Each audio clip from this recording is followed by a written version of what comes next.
Bismillahirrahmanirrahim. Assalamualaikum warahmatullahi wabarakatuh. Innal hamdalillah nahmaduhu wa nasta'inuhu wa nastaghfiruhu wa natubu ilaih wa na'udzu billahi min syururi anfusina wa sayyiati a'malina. May yahdihillahu fala mudilla lahu wa may yudlil fala hadiyalah. Wa asyhadu an la ilaha illallah wahdahu la syarika lah wa asyhadu anna Muhammadan abduhu wa rasuluhu la nabiyya ba'dah. يا أيها الذين آمنوا اتقوا الله حق تقاته ولا تموتن إلا وأنتم مسلمون فإن أحسن الكلام كلام الله وخير الهدى هدى محمد صلى الله عليه وسلم وشر الأمور محدثاتها وكل محدثة بدعة وكل بدعة ضلالة وكل ضلالة في النار. Para hadirin dan hadirat yang dirahmati oleh Allah Subhanahu wa taala, insyaallah pada kesempatan yang berbahagia ini kita akan sama-sama berusaha untuk mengambil faedah-faedah dari surat Al-Kahfi. Dari surat Al-Kahfi, itu surat yang ke-18 yang disunahkan oleh Nabi sallallahu alaihi wasallam bagi kita untuk membacanya sepekan sekali ya.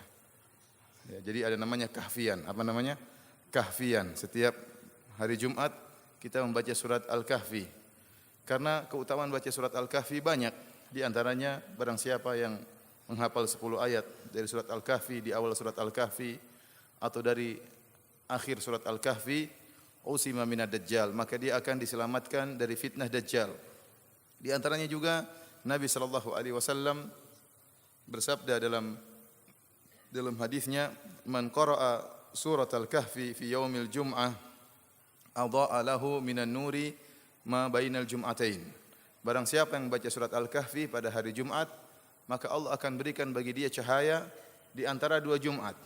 Kata para ulama, maksudnya yaitu Allah akan berikan taufik kepada dia seakan-akan ada cahaya baginya sehingga dia terjauhkan dari dosa-dosa dan kemaksiatan antara satu Jumat dengan Jumat yang berikutnya. Dalam hadis yang lain juga kata Nabi sallallahu alaihi wasallam, "Man qara'a surat Al-Kahfi fi yaumil jum'ah sata'a lahu nurun min tahti qadamaihi ila ananis sama' yudhi'u lahu yaumal qiyamah." Kata Nabi sallallahu alaihi wasallam, barang siapa yang baca surat Al-Kahfi, maka akan keluar cahaya dari bawah kakinya sampai ke atas, sampai ke langit. Kapan? Pada hari kiamat, memberi cahaya menerangi dia di hadapannya. Oleh karenanya surat Al-Kahfi memiliki keutamaan yang sangat indah, bermanfaat bagi kita di dunia, terlebih-lebih lagi di akhirat kelak. Tentunya tatkala Rasulullah sallallahu alaihi wasallam menganjurkan kita membaca surat Al-Kahfi sepekan sekali, ini menunjukkan surat Al-Kahfi surat yang penting. Buktinya dianjurkan oleh Nabi sallallahu alaihi wasallam untuk dibaca sepekan sekali. Maka kita perlu mengetahui apa sih kandungan dari surat Al-Kahfi ini. Para ulama telah menjelaskan bahwasanya dalam surat Al-Kahfi Allah menyebutkan tentang kisah-kisah. Ada 4 kisah yang Allah sebutkan dalam surat Al-Kahfi. Ya. Kisah yang pertama adalah kisah Ashabul Kahfi, para pemuda yang mereka masuk dalam goa kemudian tidur dalam goa tersebut. Setelah itu Allah berpindah pada kisah berikutnya, kisah dialog antara sahibul jannatain, seorang yang diberikan oleh Allah 2 kebun yang rindang, 2 kebun yang subur, yang dia kufur kepada nikmat Allah Subhanahu wa taala tatkala dia berdialog dengan sahabatnya yang mukmin. Kisah yang ketiga, Allah Subhanahu wa taala menyebutkan tentang kisah pertemuan antara Nabi Musa alaihissalam dengan Nabi Khadir alaihissalam. Dan yang terakhir Allah Subhanahu wa taala sebutkan tentang kisah Dzulqarnain, ya. Kisah Dzulqarnain yang kemudian membuat bendungan untuk menghalangi keluarnya Ya'juj dan Ma'juj. Dan kisah-kisah yang Allah sebutkan dalam Al-Qur'an semuanya ada faedahnya. Mustahil Allah sebutkan kisah tanpa memiliki faedah. Oleh karenanya Allah Subhanahu wa taala berkata kepada Nabi sallallahu alaihi wasallam, "Faqsusil qasas la'allahum yatafakkarun." Bacakanlah kisah-kisah, sampaikanlah kisah-kisah kepada mereka agar mereka berfikir. Perhatikan di sini. Allah mengkaitkan antara kisah dengan berfikir. Kenapa? Para ulama menyebutkan barang siapa yang semakin cerdas, dia membaca kisah-kisah dalam Al-Qur'an bukan hanya kisah-kisah dongeng. Kisah Al-Qur'an bukan kisah dongeng pengantar tidur, tidak. Maka haditha yuftara. Kata Allah Subhanahu wa taala, kisah-kisah dalam Al-Qur'an bukanlah kisah fiktif atau kisah dongeng pengantar tidur, tidak. Tetapi kisah yang benar-benar mengandung faedah-faedah. Sehingga Allah mengatakan la'allahum yatafakkarun. Bacakanlah kisah-kisah semoga mereka berfikir. Artinya semakin orang berfikir, semakin orang memeras otak untuk mengambil faedah-faedah, maka dia akan semakin bisa mendapatkan banyak faedah dari kisah-kisah tersebut. Allah juga berfirman, laqad kana fi qasasihim ibratul liulil albab. Sungguh pada kisah-kisah mereka ada pelajaran bagi siapa? Liulil albab, bagi orang yang berfikir. Orang yang tidak berfikir tidak akan mendapatkan ibrah, tidak akan mendapatkan pelajaran. Maka ini menantang kita untuk merenungkan tentang faedah-faedah dari kisah-kisah yang Allah sebutkan dalam Al-Quran. Dan di antara uslub Allah Subhanahu wa taala dalam menyampaikan keimanan kepada hamba-hambanya adalah dengan metode kisah. Al-Quran memiliki banyak metode, seperti Allah menyebutkan tentang masalah keimanan dalam Al-Quran, masalah akidah, masalah hari akhir, masalah iman kepada Allah, kepada malaikat, Allah sebut dalam Al-Quran. Demikian juga Allah sebutkan tentang ahkam dalam Al-Quran, hukum-hukum. Bahkan Allah juga sebutkan tentang adab-adab dalam Al-Quran. Di antaranya Allah sebutkan kisah-kisah. Dan kisah dalam Al-Quran tidak sedikit, kisah banyak dalam Al-Quran. Ini menunjukkan metode menyampaikan kisah. Kalau kisah itu benar, merupakan metode yang jitu. Karena metode yang digunakan oleh Allah Subhanahu wa taala dengan syarat kisah tersebut makana haditsa yuftara, bukan kisah buat-buatan, tetapi kisah yang benar-benar terjadi. Karena tatkala Allah Subhanahu wa taala menyampaikan kisah, maka seakan-akan itu merupakan praktek nyata dari dalil. Terkadang seorang disampaikan dalil, dia kurang paham bagaimana aplikasinya, bagaimana prakteknya. Namun tatkala disampaikan kisah, inilah praktek dari dalil-dalil yang ada. Para hadirin dan hadirat yang dirahmati oleh Allah Subhanahu wa taala, karenanya pada kesempatan yang berbahagia ini kita akan menyampaikan kisah pertama yang Allah sebutkan dalam surat Al-Kahfi, yaitu kisah Ashabul Kahfi, para pemuda yang mereka tidur dalam goa dengan waktu yang sangat lama. Al-Hafidz Ibnu Katsir rahimahullah dalam tafsirnya menyebutkan sebab nuzul surat Al-Kahfi dari riwayat yang diriwayatkan oleh Muhammad bin Ishaq, ya. Beliau menyebutkan bahwasanya sebab nuzul dari surat Al-Kahfi adalah orang-orang musyrikin yang mereka pergi menemui pendeta Yahudi, para pendeta Yahudi. Jadi orang musyrikin ini selalu mencari kelemahan dakwah Nabi sallallahu alaihi wasallam. Mereka ingin membatalkan dan ingin membatilkan dakwah Nabi Muhammad sallallahu alaihi wasallam dengan berbagai macam cara. Akhirnya mereka bekerja sama dengan orang-orang Yahudi. Maka diutuslah dua orang dari kaum Quraisy, yaitu Uqbah bin Abi Mu'aid dan Nadhr bin Harith. Keduanya pergi menemui para pendeta Yahudi dan kemudian berbicara, bermusyawarah dengan para pendeta Yahudi ini tentang dakwah Nabi Muhammad sallallahu alaihi wasallam. Maka para pendeta Yahudi memberikan masukan kepada mereka.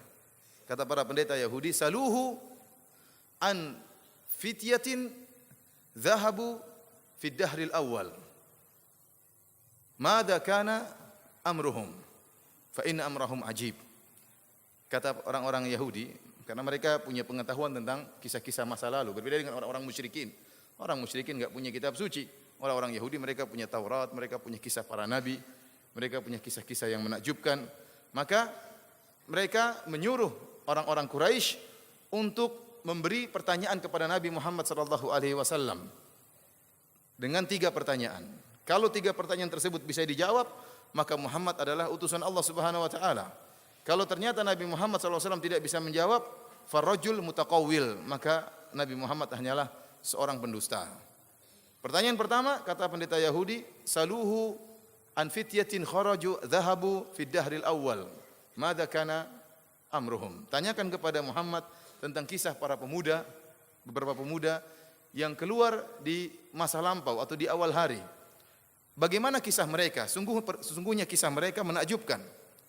Wasaluhu, dan tanyalah kepada Muhammad sallallahu alaihi wasallam, kepada dia si Muhammad, an rajulin tawafin, tentang seorang pengembara, balagha masyariqal ardi wa magharibiha, yang telah sampai pada timur bumi dan telah sampai pada barat bumi. Madza naba'uhu? Bagaimana kabar lelaki ini? Maksudnya tentang Dzulqarnain. Ini teka-teki yang diberikan oleh para pendeta Yahudi untuk ditanyakan kepada Nabi sallallahu alaihi wasallam. Pertanyaan yang ketiga, saluhu anir ruh. Tanyalah kepada Muhammad tentang ruh. Maka Uqbah bin Abi Mu'aid dan Nadhr bin Harith begitu gembira mendapatkan 3 teka-teki yang ditanyakan oleh pendeta Yahudi untuk ditanyakan kepada Nabi Muhammad sallallahu alaihi wasallam. Pulanglah mereka ketemu para pembesar-pembesar Quraisy. Akhirnya datanglah orang-orang Quraisy mengetes Nabi sallallahu alaihi wasallam. Maka mereka tanya, wahai Muhammad, kabarkanlah kepada kami tentang para pemuda yang keluar di pagi hari, bagaimana kisah mereka. Sungguh kisah mereka menakjubkan. Kalau kita perhatikan, pertanyaan-pertanyaan yang disampaikan oleh para pendeta Yahudi ini adalah pertanyaan ta'jiz, pertanyaan yang memang tidak ingin bisa dijawab. Kalau orang kasih teka-teki, harusnya kasih kata-kata kunci, ya. Tapi kalau pertanyaannya terlalu global, tanyakan kepada Muhammad tentang para pemuda yang keluar di pagi hari, perkara mereka menakjubkan. Ini terlalu global. Para pemuda yang keluar di pagi hari sangat banyak, ya. Ada di Lombok pagi hari keluar, ada di Bima di pagi hari keluar, ya. Ada di Irian para pemuda keluar. Itu terlalu global, ya. Kalau kasih teka-teki, ya ada para pemuda yang keluar pada tahun sekian atau di abad berapa atau di zaman Nabi siapa. Ini baru mungkin bisa dijawab. Tapi kalau pertanyaannya terlalu global, tanyakan tentang para pemuda yang mereka keluar di pagi hari atau di zaman lampau, bagaimana kisah mereka yang menakjubkan. Tidak disebutkan sama sekali tentang goa. Jadi memang pertanyaan ingin membuat Nabi tidak bisa jawab. Pertanyaan kedua pun demikian, sangat global, sangat umum. Saluhu an rajulin tawafin. Tanyalah kepada Muhammad tentang seorang pengembara yang telah sampai ke barat bumi maupun ke timur bumi. Mana ba'uhu, bagaimana kisah orang ini. Ini juga namanya pengembara banyak. Bajak laut pun sampai ke timur bumi, sampai ke barat bumi. Padahal maksud dia adalah siapa? Dzulqarnain. Kemudian tanyakan kepada dia tentang ruh. Maka Nabi SAW disebutkan dalam riwayat, ya, dia mengatakan bahwasanya sa'ukhbirukum ghadan, saya akan kabarkan kepada kalian besok. Ternyata Allah Subhanahu wa taala tidak menurunkan surat sebagai jawaban kepada Nabi SAW. Ditunggulah oleh orang-orang kafir Quraisy, besok enggak ada jawaban. Besoknya lagi, lusa tidak ada jawaban. Kalau tidak salah sampai 15 hari atau 2 pekan baru kemudian turun surat Al-Kahfi. Tatkala tidak turun, maka orang-orang kafir Quraisy mulai mengejek Nabi SAW. Ini rajul mutaqawwil, ini orang pendusta. Mana jawabannya? Kalau dia Nabi, dia harusnya tahu jawabannya. Namun setelah 2 minggu baru kemudian turunlah surat Al-Kahfi. Inilah sebab nuzul yang disebutkan oleh seluruh para ahli tafsir. Ya, meskipun dalam sanadnya masih dipermasalahkan, ya, tetapi inilah sebab nuzul yang disebutkan oleh para ahli tafsir tentang turun surat Al-Kahfi. Kita akan bacakan surat Al-Kahfi tersebut dengan tafsiran yang ringkas yang saya ambil dari beberapa buku. Yang paling utama adalah 4 buku, yaitu tafsir Ibnu Katsir, kemudian tafsir Al-Qurtubi, kemudian tafsir Abdurrahman bin Nasr As-Sa'di, dan tafsirnya Adwa'ul Bayan, yaitu Asy-Shinqiti rahimahumullahu jami'an. Allah Subhanahu wa taala berfirman, yang punya Al-Qur'an tolong dibuka, yang punya terjemahan tolong dibuka, ya. Ayat yang pertama, Allah Subhanahu wa taala berfirman, Alhamdulillahilladzi anzala ala abdihil kitaba wa lam yaj'al lahu iwaja. Segala puji bagi Allah yang telah menurunkan kepada hambanya Al-Qur'an. Wa lam yaj'al lahu iwaja, dan Allah tidak menjadikan pada Al-Qur'an tersebut ada kebengkokan, ada kemiringan. Di ayat ini Allah memuji dirinya dengan nikmat yang sangat agung, dan Allah berhak untuk dipuji dengan seluruh nikmat yang Allah berikan kepada kita. Tetapi Allah memilih salah satu nikmat yang sangat agung yang Allah berikan kepada hambanya, yaitu Al-Qur'an. Turunnya Al-Qur'an merupakan nikmat yang sangat agung, nikmat yang sangat besar. Maka Allah khususkan penyebutannya di awal surat Al-Kahfi. Alhamdulillahilladzi anzala ala abdihil kitab. Segala puji bagi Allah yang telah menurunkan bagi hambanya, yaitu Muhammad sallallahu alaihi wasallam, Al-Qur'an. Wa lam yaj'al lahu iwaja, dan Allah tidak menjadikan Al-Qur'an tersebut bengkok.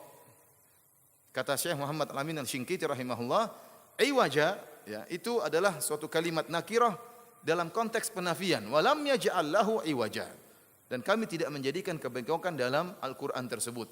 Oleh karenanya kalimat nakirah jika datang dalam bentuk nafi memberikan faedah ta'um, memberikan faedah keumuman. Tidak ada kebengkokan dalam Al-Qur'an dalam segala hal, dalam hukum-hukumnya, dalam kisah-kisahnya, ya, dalam kabar-kabarnya, ya, dalam hikmah-hikmahnya. Tidak ada kebengkokan sama sekali.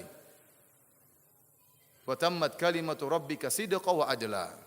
Dan telah sempurna kalimat-kalimat Rabbmu sidqan wa adla. Sidqan yaitu dalam kabar-kabarnya tidak ada pertentangan, semuanya benar. Adla dalam hukum-hukumnya. Semua hukum-hukum dalam Al-Qur'an semuanya adil. Kemudian kata Allah Subhanahu wa taala, qayyiman liyunzira ba'san syadida. Al-Quran tersebut qayyimah, lurus. Ini salah satu tafsir dari kalimat qayyiman, yaitu lurus. Inna hadzal Qur'ana yahdi lillati hi aqwam. Sungguhnya Quran ini memberi petunjuk kepada jalan yang lurus. Di antara fungsi Al-Quran, memberi inzar, peringatan, dan beri kabar gembira. Kata Allah, liyunzira ba'san syadidan min ladunhu. Untuk memberi peringatan kepada azab yang pedih terhadap orang-orang yang menyeleweng dari Al-Quran. Diberi peringatan dengan azab yang pedih. Wa yubashshiral mu'minina alladzina ya'maluna shalihat. Dan beri kabar gembira kepada orang-orang yang beriman. Siapa? Yang mengamalkan amalan-amalan saleh. Anna lahum ajran hasanah. Bagi mereka ganjaran yang indah. Makithina fihi abada. Ganjaran indah tersebut adalah surga. Makithina fihi abada. Dan mereka akan kekal dalam surga tersebut. Oleh karenanya ini salah satu dalil dari sekian banyak dalil yang menunjukkan bahwasanya amalan merupakan sebab masuk surga. Allah mengatakan wa yubashshiral mu'minin, untuk memberi kabar gembira kepada orang-orang yang beriman. Siapa? Alladzina ya'maluna shalihat, orang-orang yang beramal saleh, anna lahum ajran hasanah, bagi mereka surga. Maka amal saleh merupakan sebab masuk surga. Sebagaimana dalam ayat-ayat yang lain, udkhulul jannata bima kuntum ta'malun.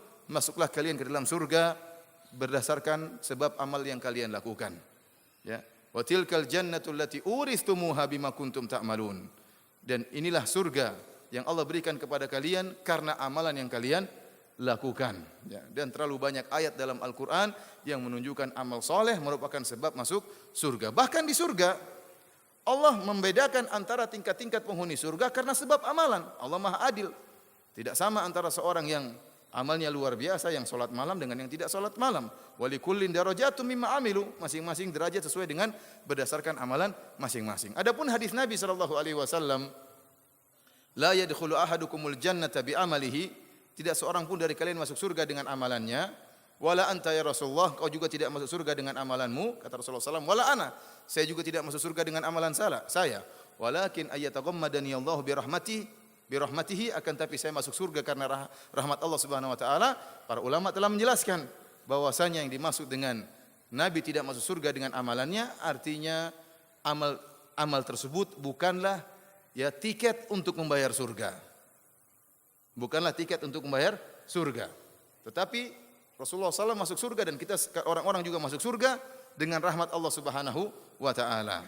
Kenapa? Karena amal kita ini tidak cukup untuk membayar surga. Ya ikhwan, sebagaimana telah kita sampaikan tentang pesona akhirat. Kalau kita berbicara tentang salah satu nikmat surga saja, seperti bidadari yang begitu indahnya, yang kata Nabi sallallahu alaihi wasallam, "Lau tala'at imra'atun min ahlil jannah la adha'at ma bainahuma." Seandainya ada seorang wanita surga nongol di atas muka bumi ini, maka akan menerangi isi dunia tersebut. Ya, seandainya seluruh muka bumi ini gelap, kemudian muncul bidadari, maka akan terang benderang. Wa mala'at ma bainahuma riha, bukan cuma terang benderang, bahkan akan tersebar bau yang semerbak di seluruh penjuru alam semesta ini gara-gara seorang bidadari. Ya, cahaya keluar dari tubuhnya, aroma yang harum keluar dari tubuhnya. Kemudian kata Nabi sallallahu alaihi wasallam, wala nasifuha ala ra'siha khairum minad dunya wa ma fiha. Dan kerudung yang ada di atas kepalanya lebih baik daripada dunia dan seisinya.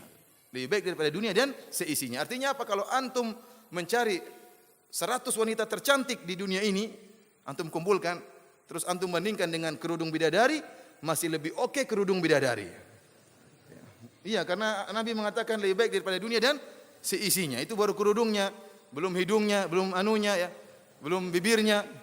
Oleh karenanya, amalan antum untuk bayar bidadari ini bukan cuma 10 tahun antum nikah sama dia, bukan cuma 100 tahun, bukan 1000 tahun. Bukan 1 miliar tahun, bukan 1 triliun tahun. Selama-lamanya tanpa batas. Terus antum bandingkan dengan amal soleh antum yang cuma berapa tahun. Antum baru dapat hidayah pun baru-baru. Mungkin baru sholat baru berapa tahun. Ya. Kemudian taruhlah antum beribadah 40 tahun selama di atas muka bumi ini. Ya. Antum bandingkan amalan antum untuk dapat bidadari, gak pantas. Sudah sholat malam juga jarang. Kemudian sholat pun tidak khusyuk, pikiran kemana-mana. Belum ditambah gibahnya, belum ditambah. Terus mau bayar bidadari, gak cukup.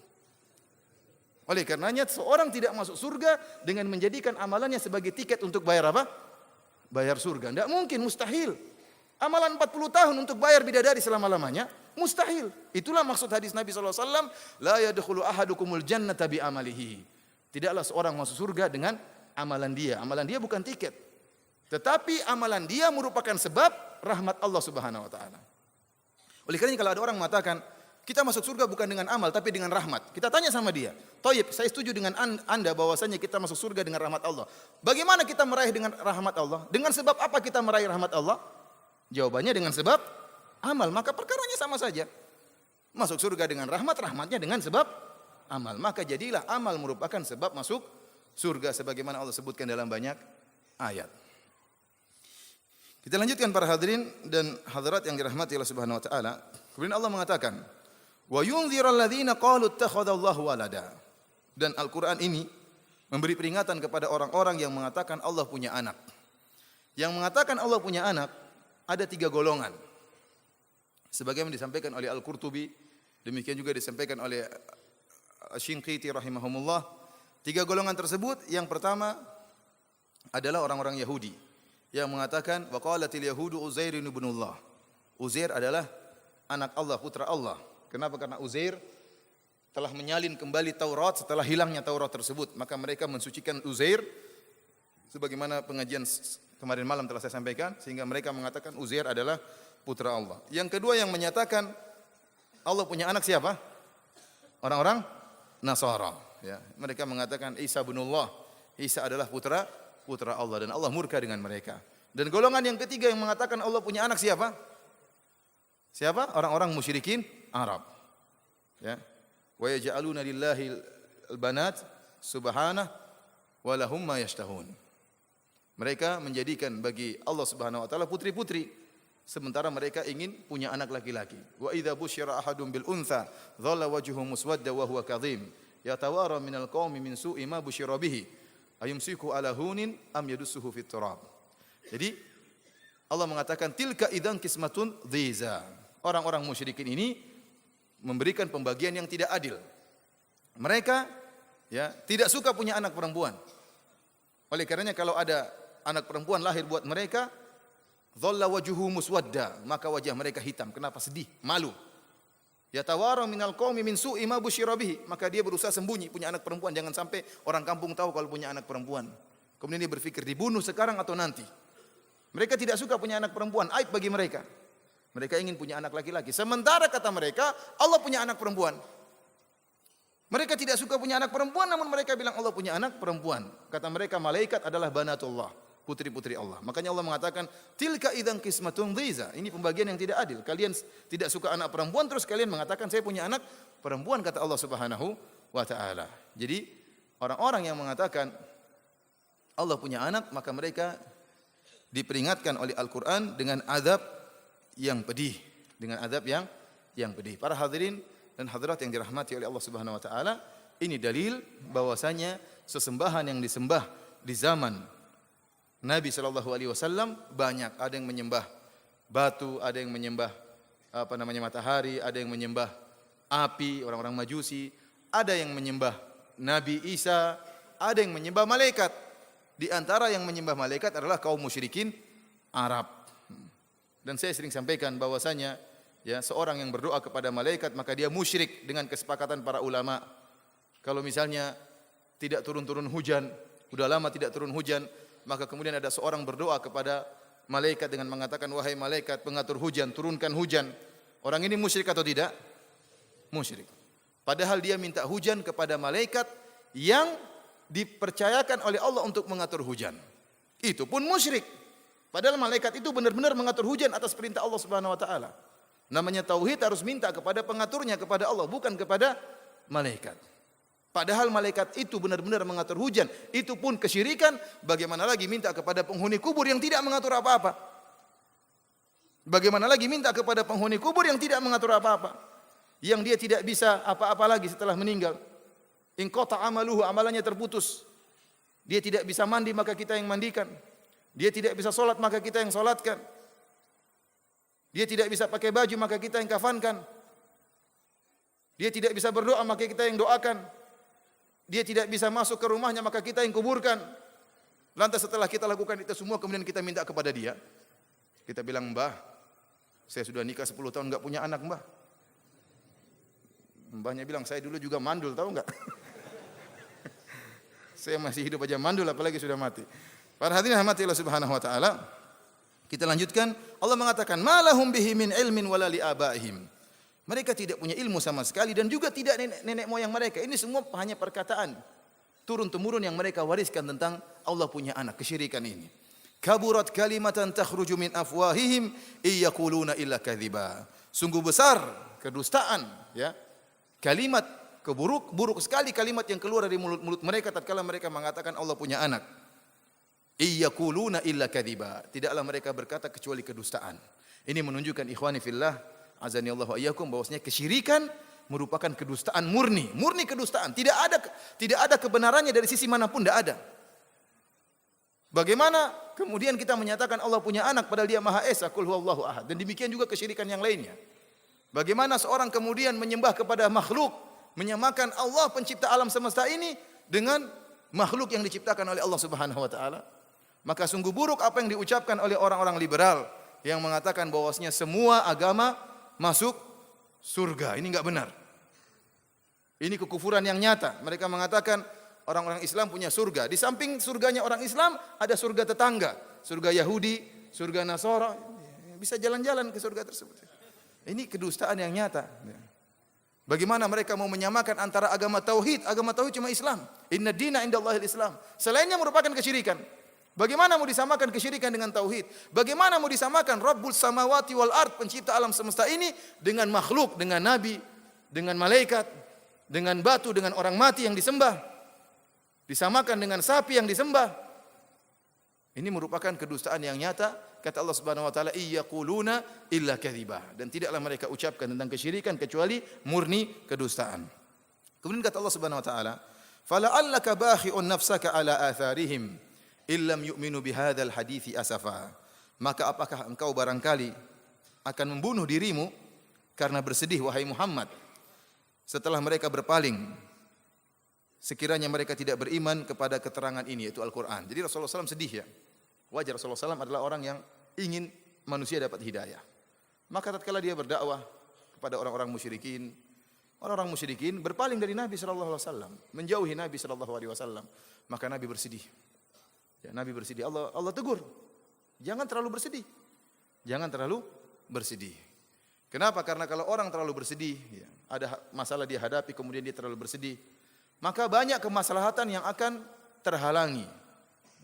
Orang kalau misalnya berdakwah kemudian dicela, kemudian dia mikir celaan tersebut, akhirnya dia tidak ngisi pengajian, akhirnya dia mungkin kurang perhatian sama istrinya, akhirnya dia mungkin kurang perhatian terhadap anak-anaknya. Kenapa? Terlalu sedih. Kita akan mengalami banyak permasalahan yang buat kita bersedih. Sedih wajar, tapi jangan berlebih-lebihan.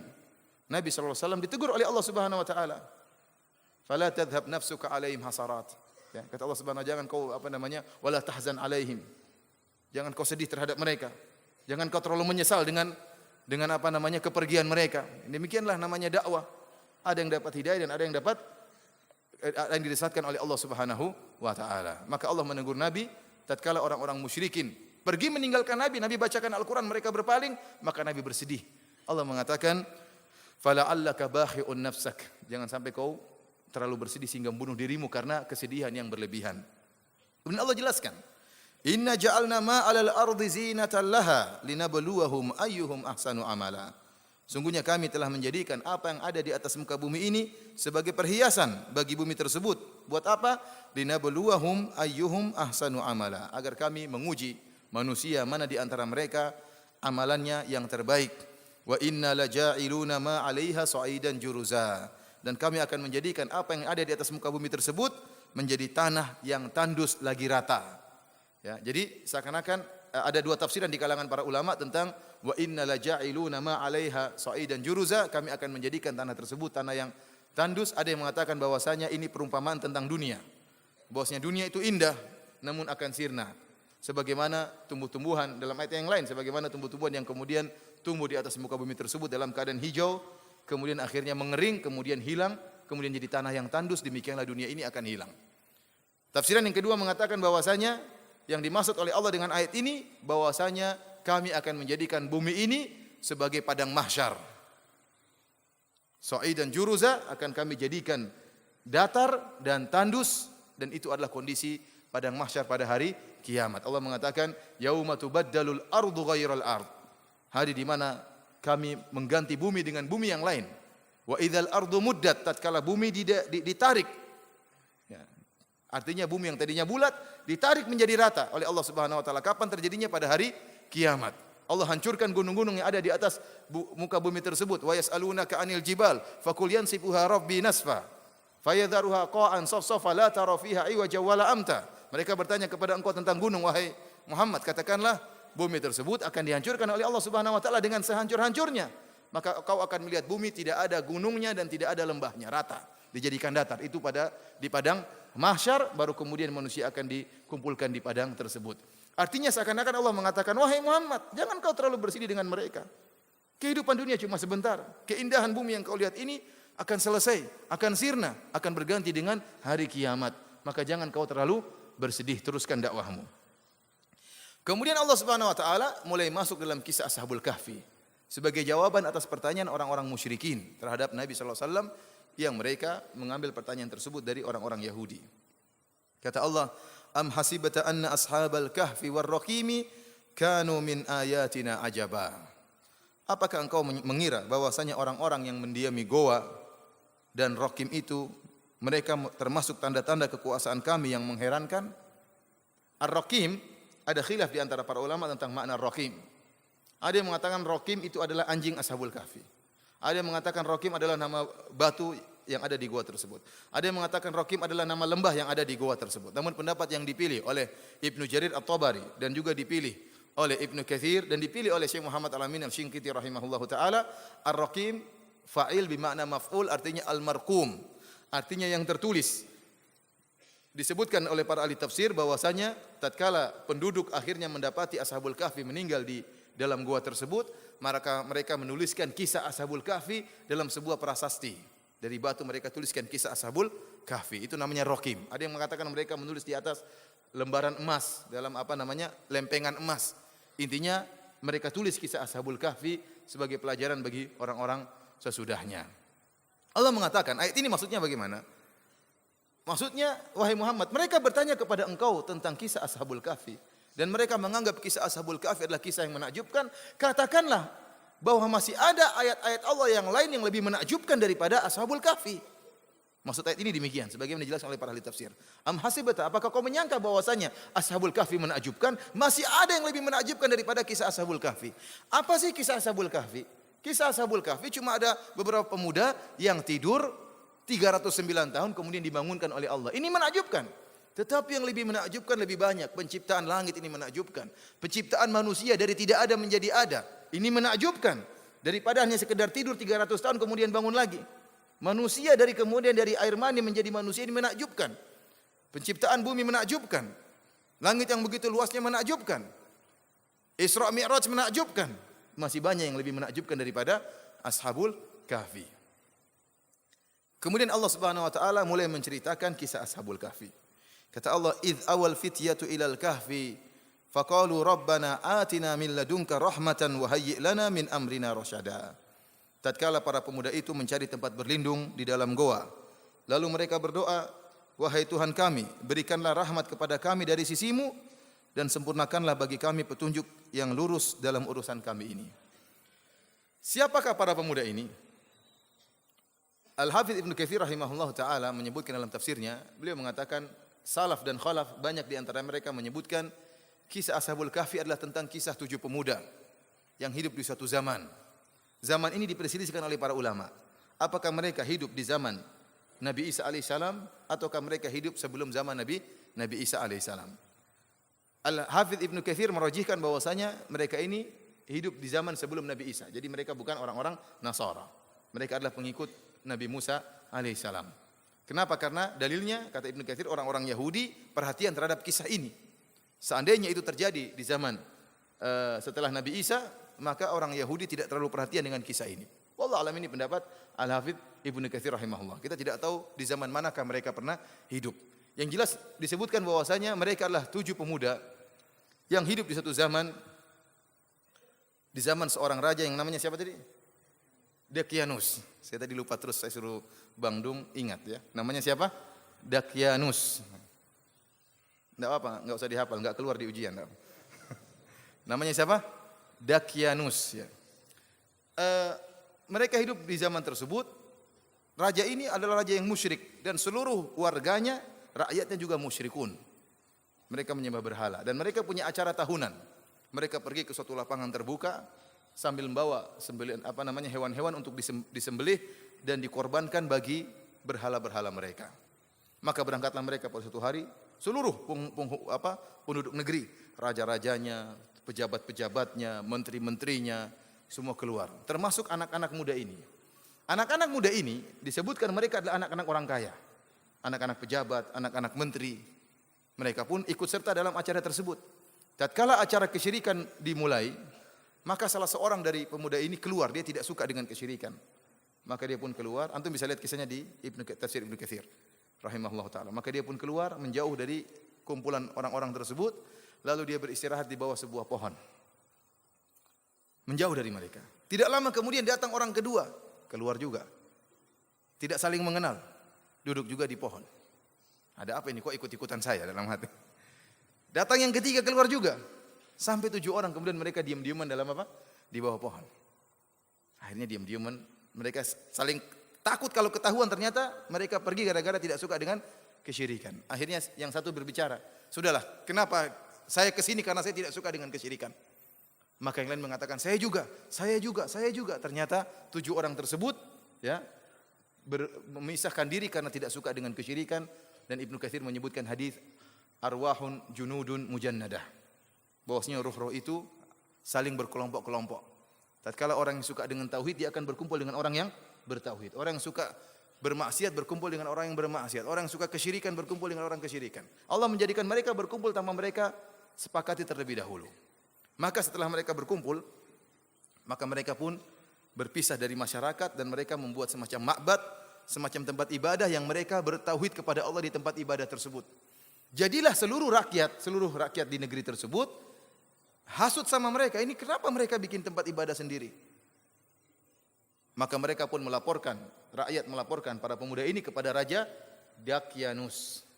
Dilaporkanlah. Maka dipanggillah mereka oleh Raja Dakianus. Ternyata mereka adalah anak-anak pejabat. Dikenal oleh raja tersebut. Orang kaya semuanya, pakaiannya bagus-bagus. Maka sang raja mengatakan, buka pakaian kalian. Pakaian indah mereka buka. Disuruh ganti dengan pakaian yang biasa, pakaian orang miskin. Kemudian mereka diperintahkan untuk kembali kepada agama nenek moyang mereka, untuk berbuat kesyirikan. Mereka tidak mau. Mereka tidak mau. Karena mereka tidak mau, akhirnya sang raja kasihan lihat mereka. Mereka ini anak muda, masih muda-muda. Ya udahlah, kalian saya kasih waktu untuk berpikir. Dikasih waktu, beberapa waktu untuk berpikir, tidak langsung dihukum oleh sang raja. Dan tatkala mereka diberi waktu untuk berpikir ini, maka mereka berpikir untuk kabur. Kaburlah mereka meninggalkan negeri tersebut, pergi menuju goa. Ini ceritanya. Cerita tentang Ashabul Kahfi. Mereka tatkala pergi ke goa, mereka mengatakan, Rabbana atina min ladunka rahmah. Ya Allah, berikanlah kepada kami rahmat. Perhatikan di sini rahmat juga adalah isim nakirah.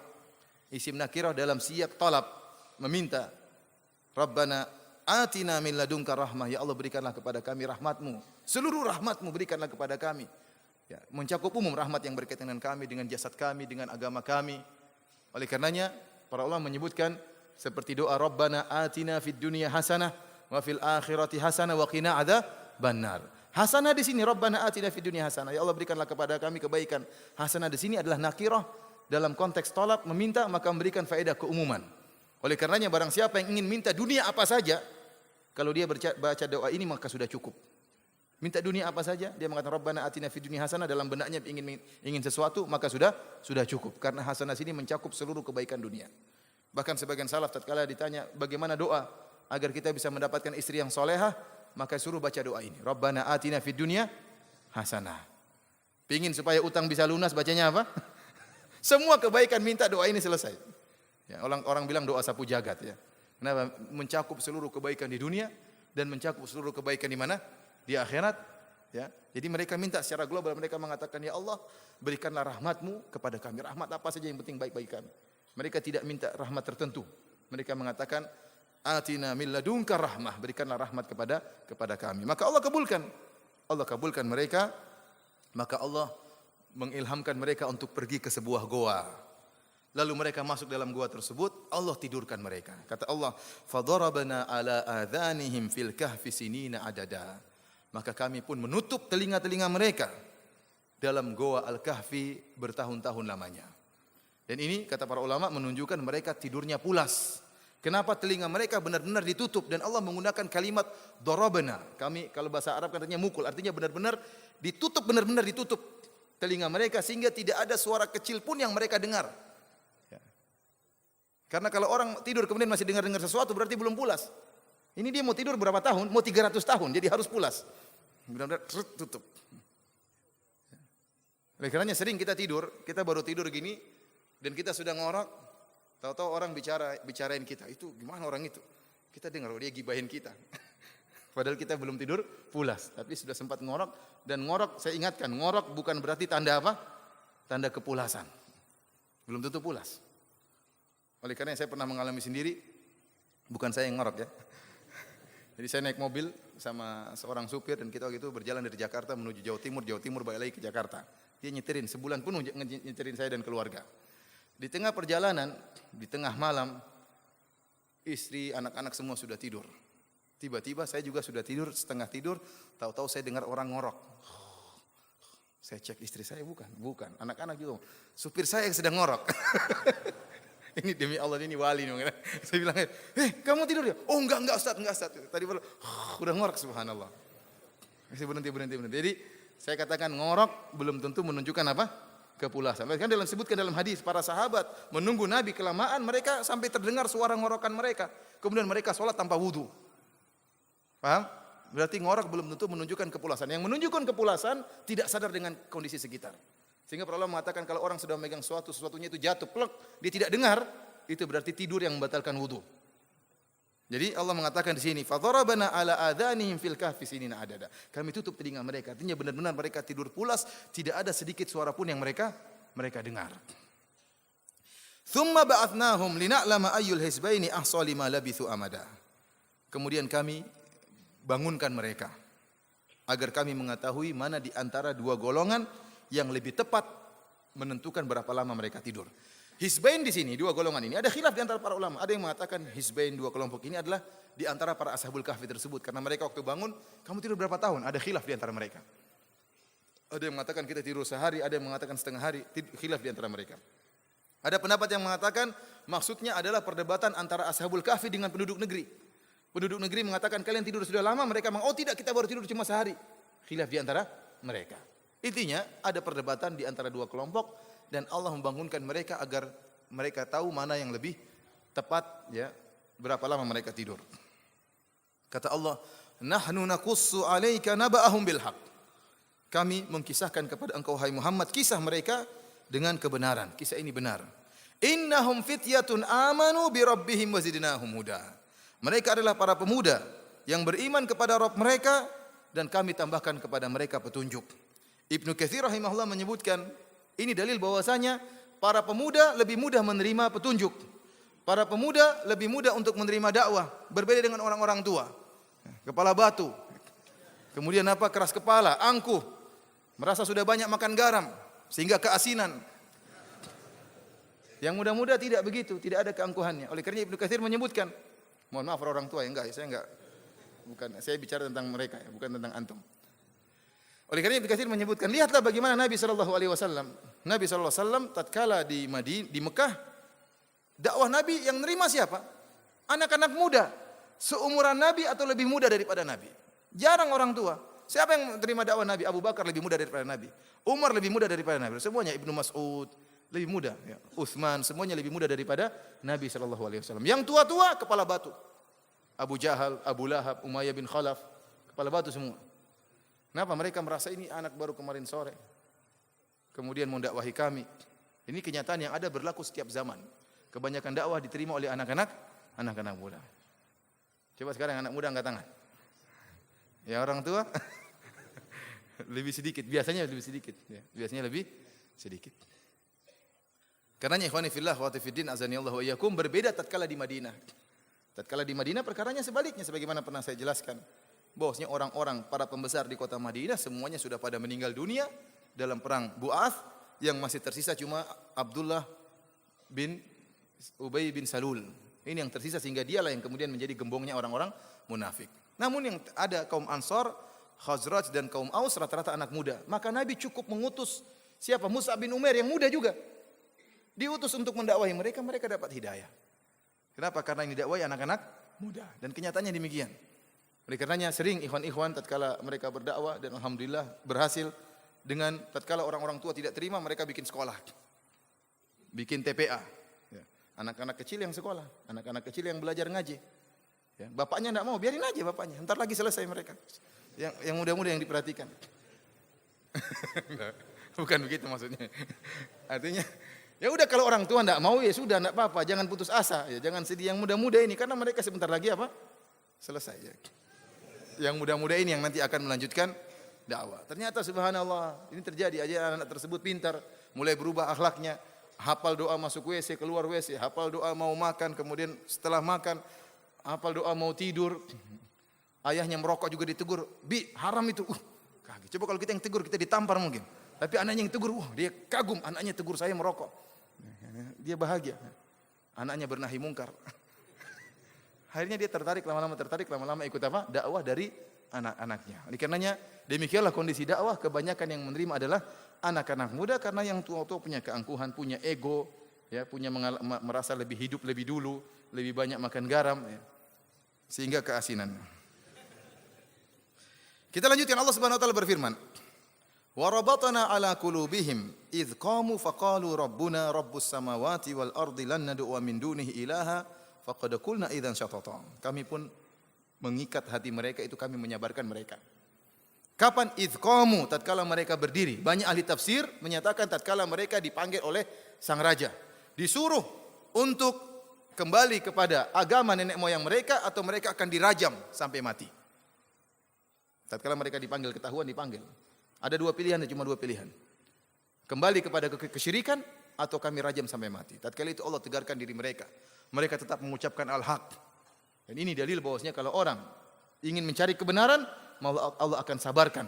Allah akan sabarkan. Ini Allah sebutkan dalam Al-Qur'an. Contohnya seperti kisah Ummi Musa, ibunya Nabi Musa, ibunya Nabi Musa. Allah Subhanahu wa taala menyatakan in kadat la tubdi bihi laula an rabatna ala qalbiha litakuna minal mu'minin.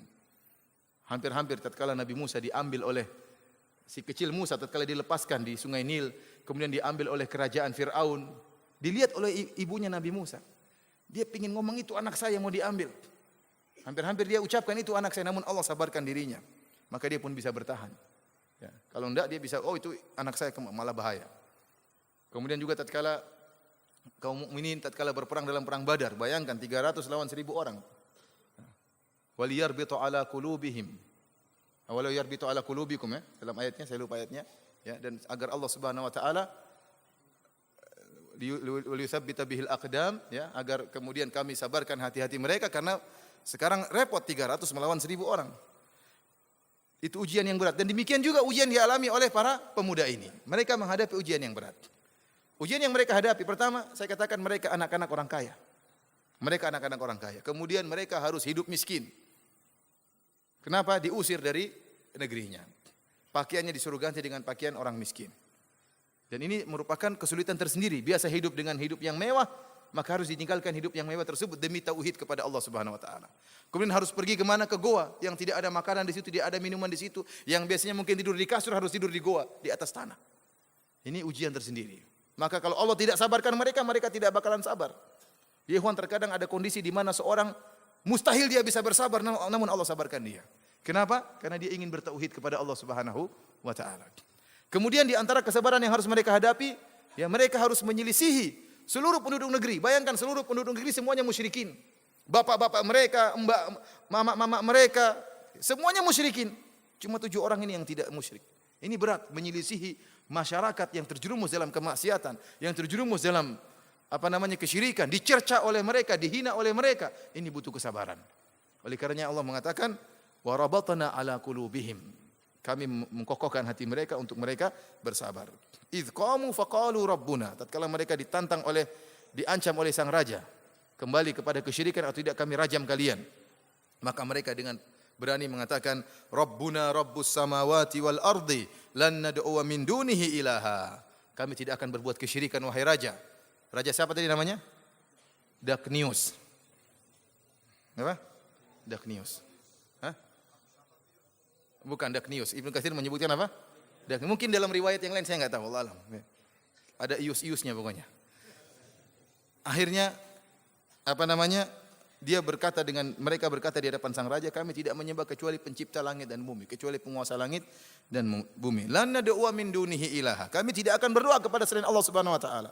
Laqad qulna idzan syatata. Kalau kami sampai berdoa kepada selain Allah, kami berbuat kesyirikan, maka kami telah melenceng jauh dari kebenaran. Haula'i qaumun attakhadhu min dunihi ilaha. Bayangkan, mereka berani mengucapkan al-haq di hadapan sang raja langsung. Ini perlu kesabaran, ya. Perlu kesabaran, bukan mereka ngomong di belakang, tidak, di depan sang raja. Oleh karena Nabi SAW mengatakan, afdhalul jihad kalimatu haqqin inda sultanin jair. Jihad yang paling utama, yang paling afdal adalah berkata kebenaran langsung di hadapan apa? Inda, di sisi sang raja langsung. Siapa tahu dia dapat hidayah. Dan ini spekulasi tinggi. Bisa jadi sang raja tersentak dapat hidayah, bisa jadi dia marah, dia bunuh. Makanya dikatakan afdhalul jihad. Bukan bikin kacau di belakang, ngomong dari belakang, bikin provokasi masyarakat, ya. Di sini mereka berbicara langsung di hadapan sang raja. Kemudian mereka mengatakan, haula'i qaumun attakhadhu min dunihi ilaha. Kaum kami, artinya termasuk kau sang raja, ya. Kaum kami telah mengambil sesembahan-sembahan selain Allah. Laula ya'tuna 'alaihim bisultanin bayyin. Seandainya mereka datangkan dalil bahwasanya sembahan-sembahan mereka merupakan Tuhan, tidak ada dalilnya. Faman adzlamu mimman iftara 'ala Allahi kadziba. Dan siapa yang lebih zalim dari orang yang berbuat kedustaan terhadap Allah Subhanahu wa taala? Seakan-akan mereka berkata, dan kezaliman apa yang lebih besar daripada kesyirikan? Tidak ada kezaliman yang lebih besar daripada kesyirikan. Seorang berdoa kepada selain Allah, seorang berdoa kepada makhluk ciptaan Allah, ini kezaliman yang paling besar. Akhirnya mereka tadi sebagaimana kita telah jelaskan, diberi waktu oleh Allah, diberi waktu oleh sang raja untuk berfikir. Maka mereka pun meninggalkan negeri mereka. Wa idh tazaltumuhum wa ma ya'buduna illallah. Mereka pun meninggalkan, ya, orang-orang musyrikin. Wa ma ya'buduna min illallah. Dan mereka tinggalkan seluruh sembahan-sembahan mereka kecuali Allah. Kata Al-Qurtubi, ini dalil bahwasanya rakyat negeri tersebut juga menyembah Allah, tetapi berbuat kesyirikan.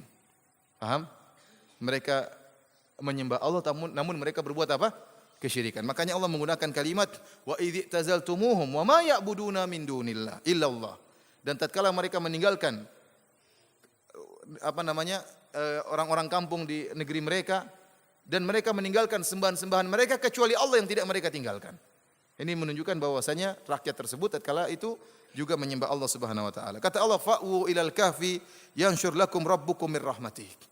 Maka Allah seakan-akan memberikan ilham kepada mereka, pergilah kalian ke sebuah goa, niscaya Allah akan mencurahkan rahmatnya kepada kalian. Para ulama menyebutkan dalil ini bahwasanya man taraka syai'an lillahi awadahullahu khairan minhu.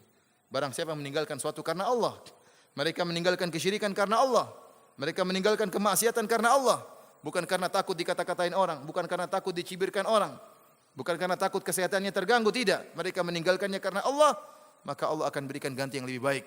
Allah akan menaungi mereka, Allah akan melindungi mereka. Kata Allah, fa'u ilal kafi, pergilah kalian kepada sebuah goa.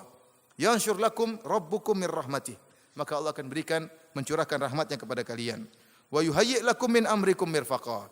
Dan Allah Subhanahu wa taala akan menyediakan sesuatu yang berguna bagi kalian dalam urusan kalian. Maka Allah siapkan gua tersebut. Gua ini gua biasa. Namun Allah kondisikan gua ini dengan perkara yang menakjubkan. Kata Allah tentang gua ini. Wa tara syamsa idza tala tazawaru an kahfihim dzatal yamin. Ya. Engkau melihat jika matahari terbit, maka dia akan berpaling ke arah kanan goa. Wa idza gharabat taqriduhum dzata shimal. Dan jika matahari tersebut terbit, maka dia akan berpaling ke arah kiri goa. Wa hum fi fajwatin min. Sementara mereka ada di makan muttasa, ada tempat yang lapang, mereka tidur di situ. Dzalika min ayatillah. Ini termasuk tanda-tanda kebesaran Allah. Syekh Muhammad Al-Amin Asy-Syinkiti rahimahullah mengatakan gua tersebut gua biasa. Gua biasa, ada pintunya, ada mulut goanya, ya, terbuka dan dalamnya agak luas, mereka tidur di situ dan sebenarnya matahari bisa masuk kepada mereka, namun Allah palingkan cahayanya. Paham? Ini makanya Allah mengatakan dzalika min ayatillah. Ini merupakan tanda-tanda kebesaran Allah. Kenapa? Cahaya tersebut Allah palingkan. Kenapa? Karena kalau cahaya tersebut dalam waktu yang lama mengenai tubuh mereka, dikhawatirkan tubuh mereka akan apa? Rusak. Karena ada reaksi kimia, reaksi kalau dengan matahari, entah jamur-jamur akan tumbuh di tubuh mereka dan macam-macamnya. Ya, dalam waktu yang lama, ya, maka Allah palingkan cahaya tersebut. Tatkala matahari tersebut terbenam, maka cahaya pun masuk ke arah goa namun dipalingkan oleh Allah Subhanahu wa taala. Sehingga goa tersebut luas, udara bisa masuk bergonta-ganti, ya, ada peredaran udara, ada sirkulasi udara, kemudian juga cahaya matahari masuk namun dipalingkan oleh Allah Subhanahu wa taala. May yahdillahu fahuwal muhtad. Barang siapa yang diberi hidayah oleh Allah, maka dia telah mendapatkan hidayah. Wa may yudlil falan tajida lahu waliyyan mursyida. Dan barang siapa yang disesatkan oleh Allah Subhanahu wa taala, maka tidak ada orang yang bisa beri petunjuk kepada dia. Seakan-akan Allah mengatakan, lihatlah mereka. Kalau Allah sudah beri petunjuk kepada mereka, maka mereka pasti akan dinaungi oleh Allah Subhanahu wa taala. Allah yang urus mereka. Itu urusan Allah. Yang penting kalian bertekad untuk bertauhid kepada Allah, maka Allah yang akan jaga kalian. Kemudian Allah berfirman, kata Allah Subhanahu wa taala, "Wa tahsabuhum aiqadha wa hum ruqud." Kalian menyangka mereka sedang terjaga, wa hum ruqud, padahal mereka tidur. Ada khilaf di antara para ulama apa yang menyebabkan mereka disangka terjaga. Namun tidak ada dalil yang kuat akan hal ini semua. Ada yang mengatakan mata mereka tidur tapi mata mereka terbuka. Ada yang mengatakan matanya terbuka satu, tertutup satu. Jadi orang kalau lihat, ini tidur enggak ini? Ada yang mengatakan kenapa? Likathrati taqallubatihim. Mereka sering bolak-balik, seakan-akan orang yang gelisah. Ini tidur enggak ini? Tapi kok lihat lagi, bolak lagi. Dibolak-balik lagi. Makanya Allah mengatakan, "Wa nuqallibuhum dzatal yamini wa dzatal shimal." Kami bolak-balikan mereka ke arah kanan dan ke arah kiri, dibolak-balikan oleh Allah Subhanahu wa taala. Wa kalbuhum basitun dhira'ihi bil wasit. Sementara anjing mereka berada di bagian mulut gua menjulurkan kedua kakinya. Law ittala'ta 'alaihim lawallaita minhum firara wa la mulita minhum ru'ba. Kalau engkau melihat mereka, maka engkau akan lari ketakutan melihat mereka. Jadi Allah menjaga mereka, membuat kondisi mereka kalau seandainya ada orang yang berhasil masuk ke goa, maka dia akan ketakutan kabur. Jadi tidak ada yang bisa mengganggu mereka. Disebutkan oleh para ahli tafsir bahwasanya Raja Daknius mengirimkan prajuritnya untuk mencari para pemuda ini. Karena ingin dihukum, ingin dibunuh. Maka carilah prajurit tersebut dan mereka sudah sampai di pintu goa, namun mereka tidak bisa mengetahui di mana, seakan-akan Allah Subhanahu wa taala telah menutup mata mereka sehingga mereka tidak bisa mengetahui di mana para pemuda tersebut. Mereka mencari-cari, tidak tahu, padahal goa itu goa yang masyhur, namun mereka terlalaikan, dibuat lalai sehingga mereka tidak menemukan di mana para pemuda ini. Ini sama seperti yang terjadi dialami oleh Nabi sallallahu alaihi wasallam bersama Abu Bakar. Tatkala Rasulullah SAW dan Abu Bakar kemudian bersembunyi di Gua Thaur, maka datanglah orang-orang musyrikin di hadapan mereka di mulut goa sampai Abu Bakar ketakutan dan mengatakan, "Lau absara ahaduhum ila tahti qadamaihi la absarana." Seandainya salah seorang dari mereka melihat ke bawah, maka akan lihat kami. Akan lihat kita wahai Rasulullah. Maka Rasulullah SAW mengatakan, "Ya Abu Bakrin, ma dhannukum bitsnaini Allahu thalithuhuma." Wahai Abu Bakar, bagaimana menurut tentang dua orang, Allah yang ketiganya. Yang jelas Allah akan menjaga kita. La tahzan, innallaha ma'ana. Jangan kau sedih, Allah akan menjaga kita. Ya. Jadi meskipun mereka sudah di mulut goa, Allah menutup mata-mata mereka. Adapun kisah bahwasanya ada laba-laba yang kemudian bikin apa? Sarang laba-laba. Ini hadis yang tidak benar, hadis yang lemah. Demikian juga yang dialami oleh Ashabul Kahfi. Meskipun para prajurit sudah mencari mereka, mereka tidak temukan. Padahal di goa tersebut depannya ada anjing lagi apa? Lagi seperti menjaga di mulut goa. Mereka dalam keadaan tidur, kemudian mulut goa tersebut terbuka, ada sirkulasi udara, namun tetap tidak ketahuan.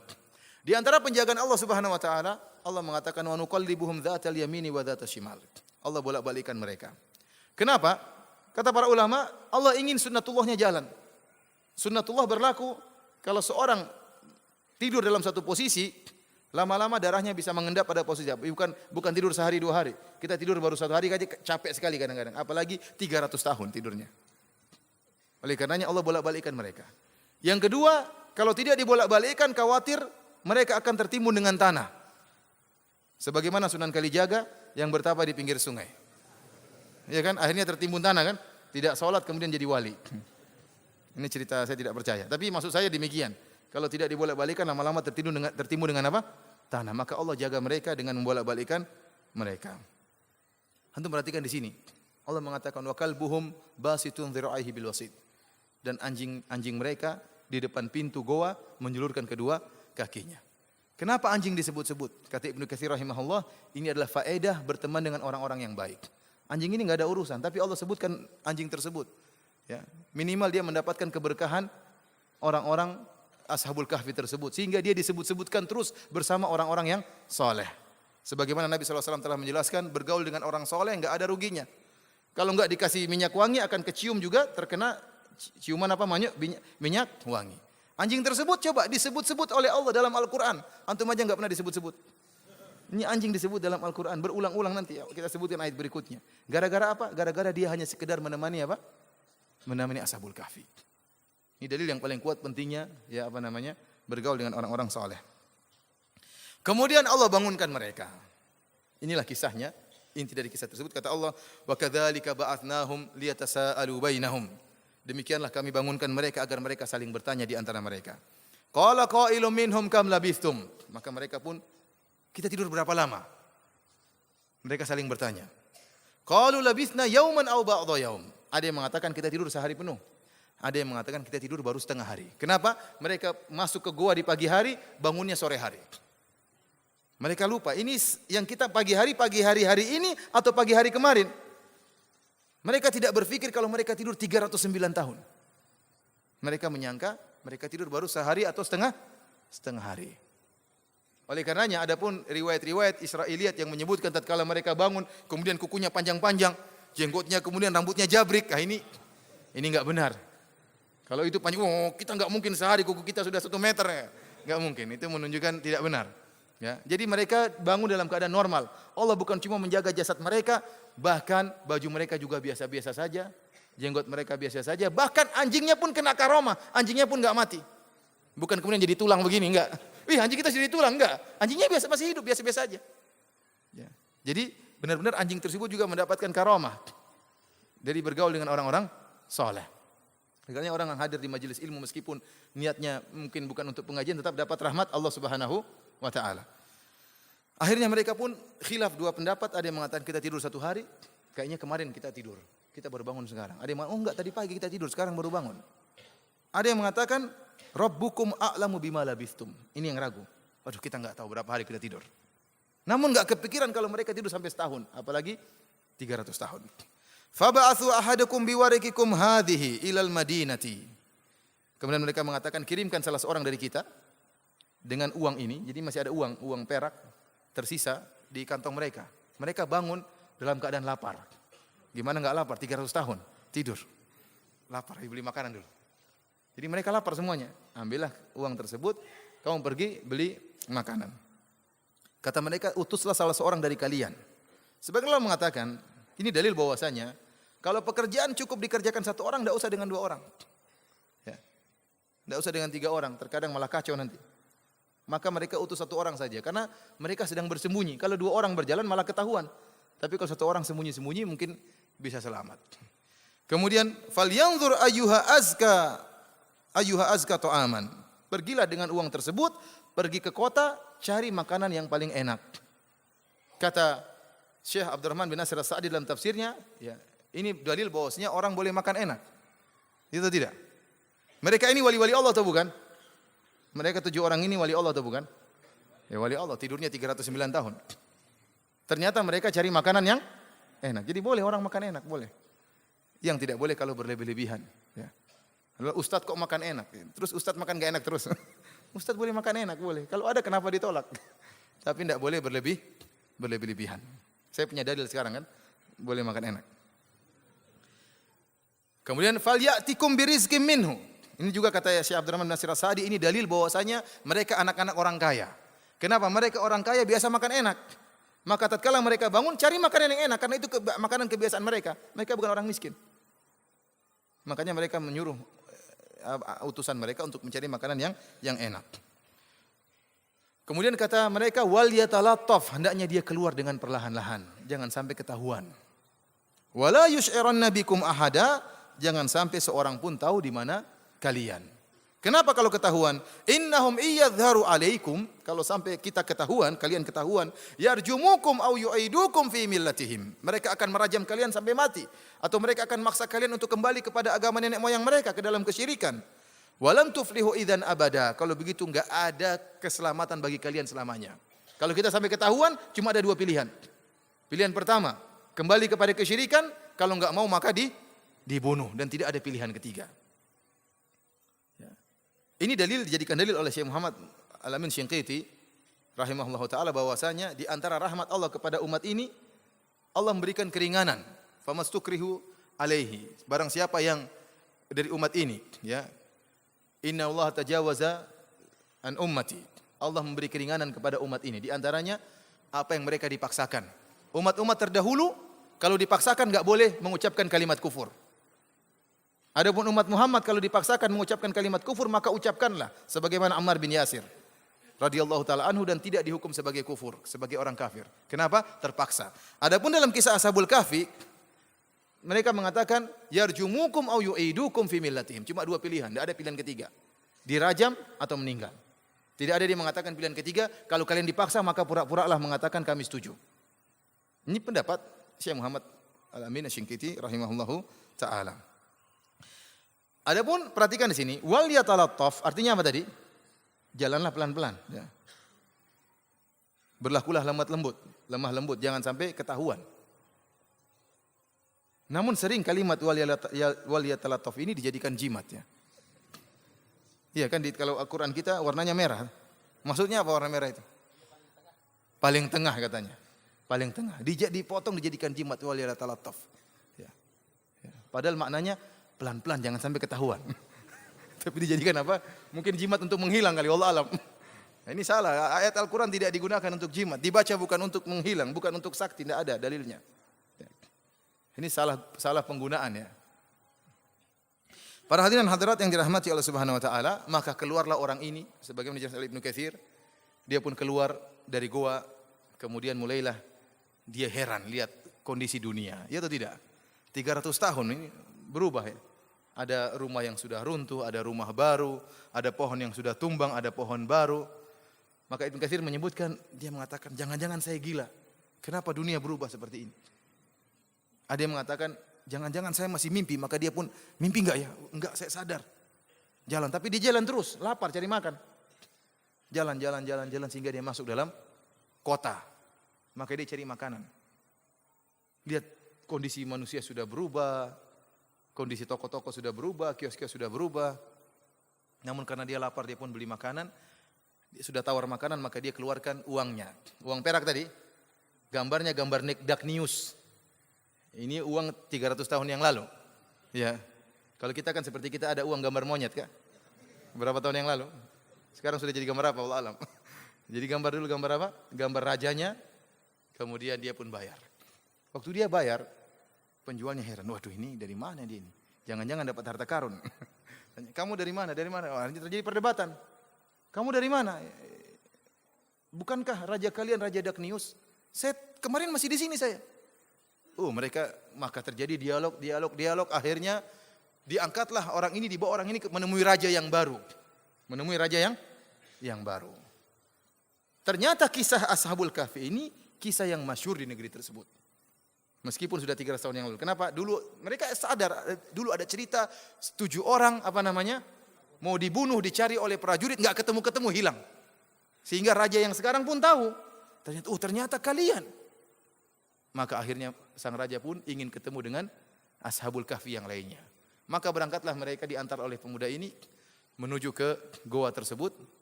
Ada pendapat yang mengatakan bahwasanya akhirnya sang pemuda mengatakan tunggu sebentar, saya akan masuk. Begitu dia masuk tidak kembali lagi.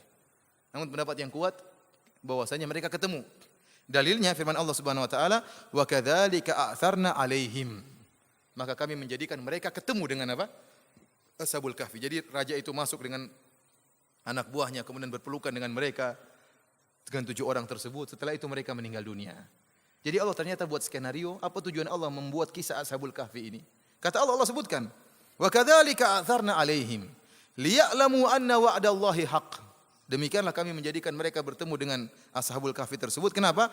Liya'lamu anna wa'dallahi haqq wa anna as-sa'ata la raiba fiha.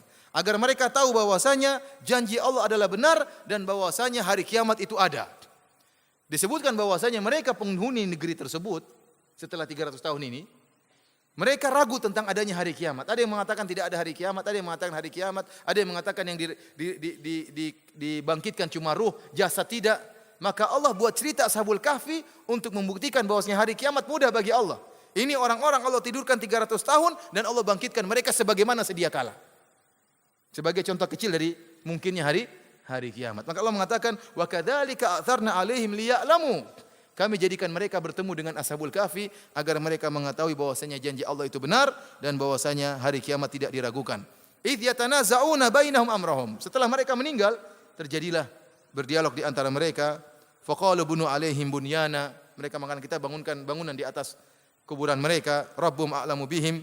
Qala alladziina ghalabu 'ala amrihim lanattakhidanna 'alaihim masjida. Maka orang-orang yang memiliki kekuasaan mengatakan, kita bangun di atas kuburan mereka masjid. Ini dijadikan dalil oleh ahlul bid'ah, ya, bahwasanya boleh membangun masjid di atas apa? Kuburan. Dan yang paling bagus membantah mereka Ibnu Katsir, dan lebih bagus lagi adalah Al-Qurtubi rahimahullah taala. Antum melihat tafsir Al-Qurtubi tentang ayat ini, dia bantah habis mereka. Imam Al-Qurtubi rahimahullah, ya, terkadang bantah pemikiran-pemikiran sesat. Termasuk dalam tatkala surat Al-Kahfi dia bantah tentang orang-orang sufi yang berdalil dengan firman Allah, "Idz qamu faqalu rabbuna." Tatkala mereka berdiri kemudian mereka berkata, "Rabbuna rabbus samawati wal ard." Sebagian orang-orang sufi menjadikan ini dalil bahwasanya berzikir sambil berdiri, sambil joget. Faqamu, idz qamu faqalu. Tatkala mereka berdiri kemudian mereka berkata, "Rabbuna rabbus samawati wal ard." Joget-joget. Kata ini enggak nyambung, kata siapa? Al-Qurtubi dalam tafsirnya. Ya, karena kalau antum sampaikan perkataan Ibnu Taimiyah, Ibnu Qayyim, mereka enggak terima. Sampaikan perkataan Al-Qurtubi. Mufassir yang ma'ruf, atau sampaikan perkataan Ibnu Katsir rahimahullahu ta'ala. Kita katakan bahwasanya bantahan terhadap pendalilan dengan ayat ini, ya, kita katakan bahwasanya syariat terdahulu kalau menyelisih syariat kita, maka yang dipakai syariat kita. Terlalu banyak dalil dari as-sunnah menyebutkan Allah melaknat orang-orang yang membangun masjid di atas kuburan orang-orang saleh, di atas kuburan para nabi. Kata Nabi sallallahu alaihi wasallam, "Laknatullah 'alal yahud wan nasara ittakhadhu qubur anbiya'ihim masajida." Allah melaknat orang-orang Yahudi dan Nasrani, mereka menjadikan kuburan-kuburan nabi mereka sebagai masjid. Dalam hadis yang lain kata Nabi sallallahu alaihi wasallam, "Ulaika idza mata fihim rajulun salih banau ala qabrihi masjida." Mereka itu orang-orang kalau ada orang saleh yang meninggal, dibangunlah masjid di atasnya. Ini dalil terlalu banyak akan hal ini. Ya, membangun masjid di atas kuburan. Lantas bagaimana dengan ayat ini? Kita katakan itu syariat terdahulu dan berbeda dengan syariat yang sekarang. Ini yang pertama. Yang kedua, lihat Allah mengatakan qala alladziina ghalabu ala amrihim. Berkatalah orang-orang yang memegang kekuasaan. Kita tahu biasanya orang-orang yang memegang kekuasaan adalah orang-orang yang zalim. Ada isyarat bahwasanya mereka adalah orang-orang yang zalim. Kemudian para ahli tafsir telah menyebutkan mereka ini adalah orang-orang yang ragu tentang adanya hari kiamat. Kemudian sehingga tatkala perbuatan tersebut bukan muncul dari orang-orang mukmin, maka tidak bisa dijadikan dalil. Kapan kita bisa menjadikan suatu kisah itu dalil? Kalau disebutkan itu merupakan perbuatan orang-orang mukmin atau ada pujian dari Allah Subhanahu wa taala tentang perbuatan tersebut, maka itu merupakan dalil. Ternyata tidak dilakukan oleh orang-orang mukmin, tapi orang-orang yang ragu tentang hari kiamat. Kemudian itu pun syariat terdahulu. Ikhwani fillah azanillahu yakum, sebentar lagi insyaallah selesai. Ikhwani fillah wa fiddin azanillahu yakum. Kemudian Allah Subhanahu wa taala berfirman, "Sayaquluna thalathatur rabi'uhum kalbuhum." Maka ada khilaf di antara mereka, yaitu orang-orang Yahudi. Orang-orang Yahudi yang nanya kepada Nabi tentang kisah Ashabul Kahfi, mereka ternyata tidak mengetahui kisah Ashabul Kahfi secara detail. Buktinya mereka sendiri khilaf. Di antara mereka ada yang mengatakan Ashabul Kahfi 3 orang, yang keempat anjing mereka. Lihat, anjing disebut-sebut lagi dalam Al-Quran. Wa yaquluna khamsatun sadisuhum kalbuhum. Dan sebagian orang-orang Yahudi juga mengatakan bahwasanya jumlah Ashabul Kahfi adalah 5 orang, yang keenam adalah anjingnya. Rajiman bil ghaib, kata Allah hanya sekedar duga-duga tentang suatu hal yang gaib yang mereka tidak ketahui. Di antara mereka ada yang berkata wa yaquluna sab'atu wa thaminuhum kalbuhum. Jumlah Ashabul Kahfi 7 orang dan yang ke-8 adalah anjingnya. Dan ini pendapat yang dipilih oleh para ahli tafsir di antaranya Ibnu Katsir, di antaranya Ibnu Abbas radhiyallahu taala anhuma. Kenapa? Karena Allah tatkala menyebut dua pendapat yang pertama, 3 orang atau 5 orang, Allah bantah. Kata Allah, rajiman bil ghaib, mereka hanya praduga saja. Tapi tatkala Allah menyebutkan yang ketiga, Allah mengatakan jumlah mereka 7 orang, yang ke-8 adalah anjingnya, Allah tidak bantah. Berarti jumlah mereka 7 orang dan yang ke-8 adalah anjingnya. Qur rabbi a'lamu bi iddatihi ma ya'lamuhum illa qalil. Katakanlah, Rabbku lebih tahu tentang jumlah mereka. Katakanlah wahai Muhammad kepada orang-orang Yahudi, Rabbku lebih tahu tentang jumlah mereka dan tidak ada yang mengetahui kecuali cuma sedikit orang. Kata Ibnu Abbas, wa ana minal qalil, saya termasuk sedikit orang yang tahu jumlah mereka 7 orang dan yang ke-8 adalah anjingnya. Perhatikan kata Allah, fala tumari fihim illa mira'an zahira wa la tastafti fihim minhum ahada. Janganlah engkau berdebat dengan mereka wahai Muhammad, dengan orang-orang Yahudi, kecuali perdebatan yang ada dalilnya. Kalau perdebatan tanpa ada sandaran, maka tidak usah berdebat, tidak ada faedahnya. Ini menunjukkan kalau ada perdebatan, diskusi, tidak ada dalilnya, maka ditinggalkan perdebatan tersebut. Tidak perlu hanya debat kusir, hanya ingin mencari menang, tidak ada dalilnya maka tinggalkan. Wala tastafti fihi minhum ahada. Dan jangan kau meminta fatwa kepada mereka, kepada seorang pun dari mereka tentang masalah Ashabul Kahfi. Ini dijadikan dalil oleh sebagian ulama seperti Syekh Abdurrahman bin Nasir As-Sa'di, bahwasanya terkadang seseorang bisa kita minta fatwa dalam sebagian ilmu dan tidak boleh kita minta fatwa dalam sebagian ilmu yang lain. Ada orang kita misalnya ustadz lah, ada ustadz dia pakar dalam masalah suatu permasalahan, pakar akidah. Maka kita bertanya tentang masalah akidah. Namun kita tahu ustadz ini masalah ekonomi ngawur misalnya. Misalnya ya. Bicara berani berfatwa. Tidak menyebutkan dalil. Maksudnya jangan, kalau kamu tahu ustadz ini kurang kompeten dalam masalah tertentu, maka tidak usah tanya. Ya, karena tidak semua ustadz menguasai seluruh ilmu. Jadi ada seorang mungkin boleh kita tanya satu masalah, boleh juga enggak boleh satu masalah terkumpul pada satu orang tertentu. Kita tahu dia mengerti, mahir dalam masalah ini, kita boleh tanya, dalam masalah ini tidak boleh kita tanya. Ini ustadz masalah agama kita tanya, jangan kita tanya tentang masalah kedokteran, enggak nyambung. Karena ada ustadz juga meskipun dia pakar agama, dia sok bicara tentang kedokteran. Ya. Tahu-tahu dia kena penyakit. Ada seperti itu, ada. Bicara, oh itu masalah ini, masalah apa. Seakan-akan dia paham, ternyata dia terkena penyakit tertentu, dia ternyata tidak mengerti tentang masalah kedokteran. Jadi bisa jadi terkumpul pada satu orang, boleh kita tanya dan boleh kita tidak tanya. Kemudian para hadirin rahmatillah subhanahu wa ta'ala, kemudian Allah berfirman, wala taqulanna li syai'in inni fa'ilun dzalika ghadan illa ayyasha Allah. Dan janganlah sekali-sekali engkau berkata terhadap sesuatu, saya akan melakukannya besok, kecuali kau sertai dengan insya Allah. Kata para ulama, ayat ini turun khusus kepada Nabi, menegur Nabi. Tatkala Nabi SAW ditanya oleh orang-orang musyrikin tentang 3 pertanyaan tadi di awal pengajian, Nabi mengatakan besok saya kasih jawaban. Ternyata Nabi tidak mengucapkan apa? Insya Allah. Ternyata turunnya Al-Kahfi 2 minggu setelahnya. Maka Allah tegur, lain kali bilang apa? Insya Allah. Oleh karenanya, Syekh Abdurrahman bin Nasir As-Sa'di mengatakan kalimat insya Allah adalah kalimat isti'anah.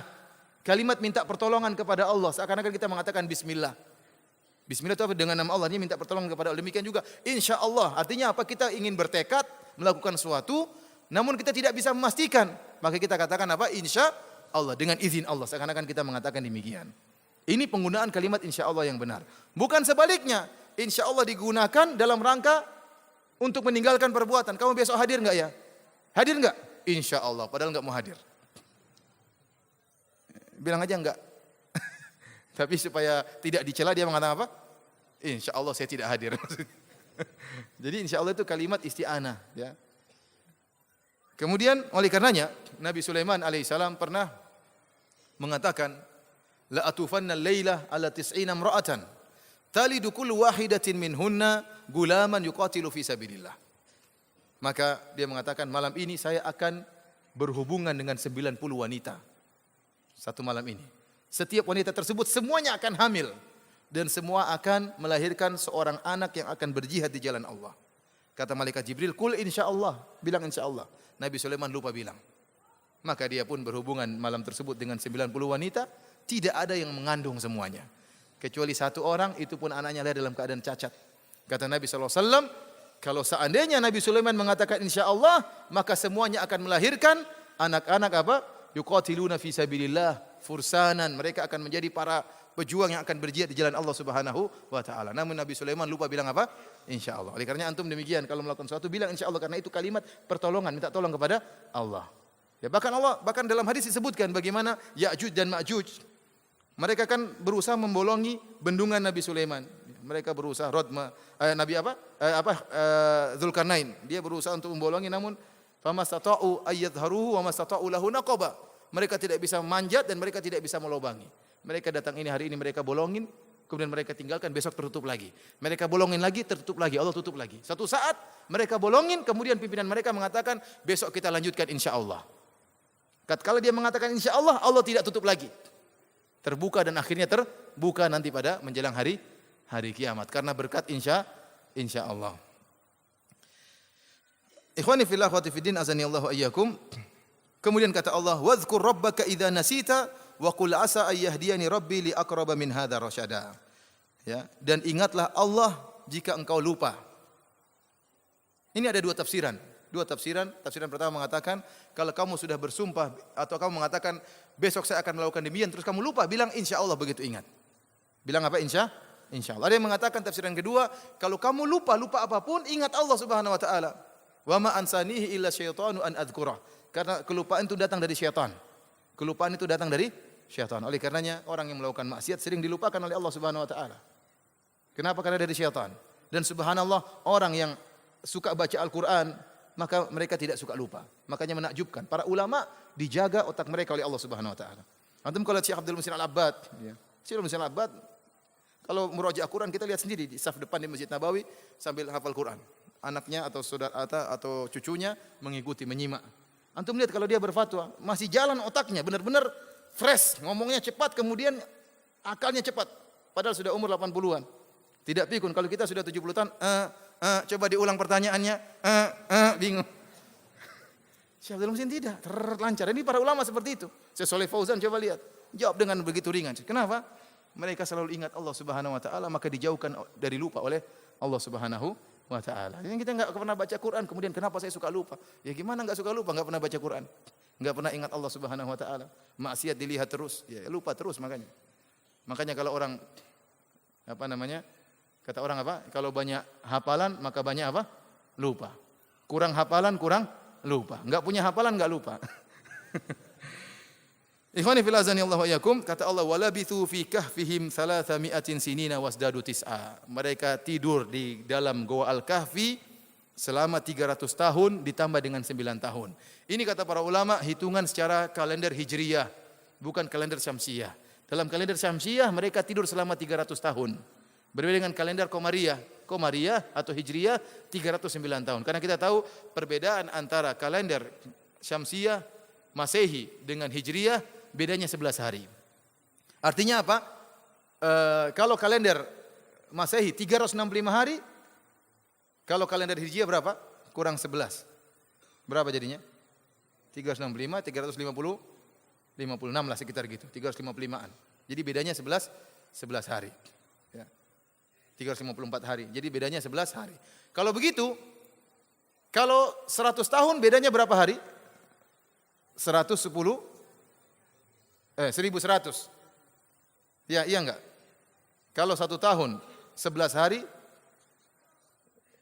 kalau 100 tahun 1100 hari. Ya, 1100 hari sama dengan 3 tahun Masehi. Berarti kalau 300 tahun berarti 9 tahun Masehi. Oleh karenanya 309 ini kata para ulama ditinjau dari kalender Qamariyah, kalau adapun Syamsiyah 300 tahun. Demikianlah para hadirin dan hadirat yang dirahmati oleh Subhanahu wa taala. Kisah Ashabul Kahfi yang mungkin bisa kita sampaikan pada kesempatan kali ini. Kita katakan bahwasanya barang siapa yang ingin menyelamatkan agamanya, maka Allah akan selamatkan. Lihatlah bagaimana Ashabul Kahfi. Mereka rela berkorban meninggalkan dunia mereka demi mentauhidkan Allah Subhanahu wa taala, maka Allah tidak akan menyia-nyiakan mereka. Maka Allah akan menaungi mereka. Tidak perlu orang lain, tidak ada makhluk yang menaungi mereka, tidak ada makhluk yang menolong mereka, hanya Allah Subhanahu wa taala, Tuhan mereka yang menaungi mereka. Selanjutnya kita ada pertanyaan yang masuk ya. Assalamualaikum warahmatullahi wabarakatuh. Waalaikumsalam warahmatullahi wabarakatuh. Afwan Ustaz, barakallahu fikum. Tersebar berita di media-media maupun di stasiun-stasiun TV pemberitaan sebuah kelompok yang menamakan diri mereka Daesh atau ISIS, Khilafah Islamiyah Irak dan Syam. Bagaimana tanggapan Islam dengan kelompok tersebut? Ya. Kita katakan bahwasanya ini adalah fitnah yang luar biasa yang terjadi di zaman kita tentang ISIS ya. Namun kalau kita perhatikan ya sikap-sikap mereka, maka mereka sangat dekat dengan pemikiran Khawarij. Di antara pemikiran berbahaya yang mereka miliki adalah pemikiran takfiri. Begitu mudah mereka mengkafirkan orang-orang di luar mereka. Oleh karenanya saya katakan, apakah membuat negara Islamiyah, membuat khilafah Islamiyah dengan begitu mudahnya? Mana alul hil wal aqd? Alul hil wal aqd yaitu orang-orang yang dipilih oleh kaum muslimin untuk dipercayakan memilih seorang khalifah. Siapa yang milih dia ini? Apakah kita ingin buat khalifah dengan berkumpul 1000 orang maka kemudian berdiri khalifah? Sebagaimana khalifah-khalifah yang ada di dunia ini, seperti Indonesia sudah ada khalifah sebelumnya, ada kelompok-kelompok tertentu yang sudah ada rajanya. Ya. Kita bilang ISIS terlambat ya. Sudah ada raja di Indonesia, raja-raja Islam yang sudah dibaiat sudah ada. Dan kita tahu dalam aturannya kalau dia menganggap dia adalah raja dunia, raja kaum muslimin secara umum, maka Rasulullah SAW menyuruh untuk memerintahkan orang yang diminta untuk dibaiat yang kedua.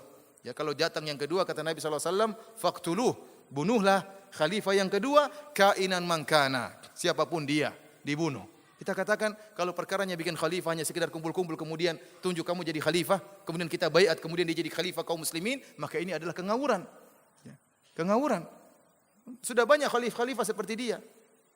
Terus khalifah mana yang kita ikuti? Yang paling mengerikan adalah pemikiran takfiri dari mereka. Setiap ada orang yang milisi mereka, mereka katakan murtad. Ya. Oleh karenanya mereka muncul di Syam, ya, di Suriah, kemudian mereka membunuhi para mujahidin. Ya. Mereka membunuhi para mujahidin. Kenapa? Karena para mujahidin tidak mau baiat kepada mereka. Tidak mau baiat kepada mereka. Sehingga dianggap menentang, kemudian dibunuh oleh orang-orang ISIS. Padahal kita tahu, seandainya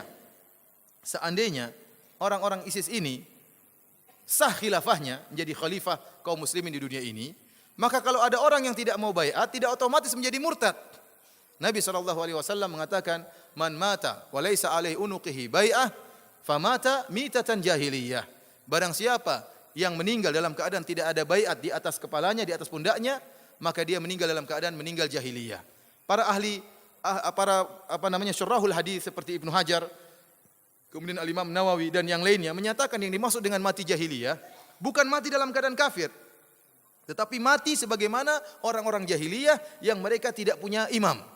Mati dalam keadaan kondisi kehidupan kacau, tidak ada imam yang menuntun mereka. Bukan meninggal dalam keadaan murtad dan bukan meninggal sebagai orang jahiliyah, bukan. Oleh karenanya Rasulullah SAW menggunakan masdar hay'ah, mitatan, fi'lah. Fi'lah artinya apa? Untuk tasbih, dan ini dijelaskan oleh Al-Hafidz Ibnu Hajar dalam Fathul Bari. Artinya mereka meninggal sebagaimana, bukan mati jahiliyah, tidak, sebagaimana meninggalnya orang jahiliyah. Seperti dalam kita, kalau kita belajar bahasa Arab dikatakan jalastu jilsatal ulama, saya duduk sebagaimana duduknya ulama. Bukan berarti saya ulama, tetapi saya gaya duduknya seperti duduknya siapa? Ulama. Jadi itu adalah menunjukkan penyamaan tasbih. Dan orang yang meninggal tidak berbaiat bukan berarti orang yang murtad, apalagi orang yang kafir.